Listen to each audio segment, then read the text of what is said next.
bago natin ipagpatuloy ang seremonya ng kasalang ito, ibig ko lamang ipaalala sa inyo na dito sa Pilipinas ay walang batas ng diborsyo.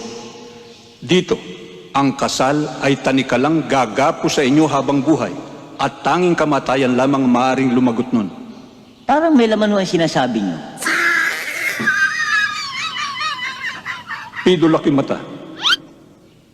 Tinatanggap mo ba na bukal sa loob mo na makaisang dibdib ang babaeng ito na iyong mamahalin, paglilingkuran, makakasama bilang asawa mo habang buhay?